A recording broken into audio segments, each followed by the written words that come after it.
कैसे गाई कजरी सावन के पखवारे में, बूंद पड़ी न दुआरे में ना। कैसे गाई कजरी सावन के पखवारे में, बूंद पड़ी न दुआरे पे ना। जल बिन खेती बारी चली जात बा भारे में, सावन के पखवारे में ना।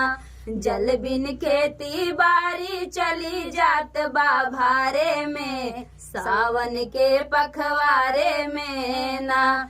कैसे गाई कजरी सावन के पखवारे में, बूंद पड़ी न दुआरे पे ना। आवा इंद्र भगवान चमकई खेती और किसान, आवा इंद्र भगवान चमकई खेती और किसान। बिहड़ल सुखत बाटई जल भरिदा,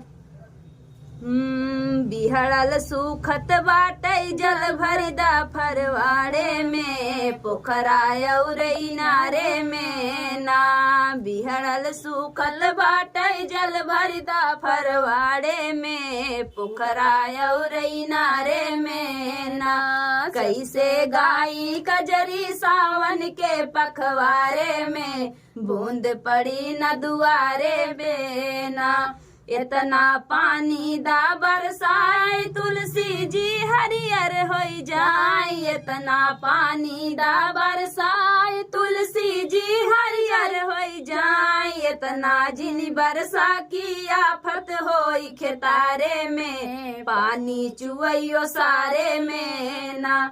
इतना जिन बरसा की आफत होई खेतारे में, पानी चुवैयो सारे में ना।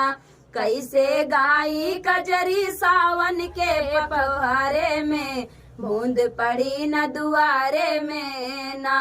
कैसे गाई कजरी सावन के पखवारे में, बूंद पड़ी न दुआरे पे ना। आवत बाटई नाग पंचमी गुड़िया खेलई खातिर चाही, आवत बाटई नाग पंचमी गुड़ई खेलई खातिर चाही। सावन के मेला में पूरी चढ़ाई भंडारे में, दान करब भेनुसारे में ना।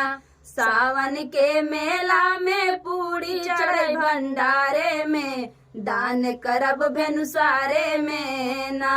कैसे गाई कजरी सावन के पखवारे में, बूंद पड़ी न दुआरे पे ना। कैसे गाई कजरी सावन के पखवारे में, बूंद पड़ी न दुआरे में।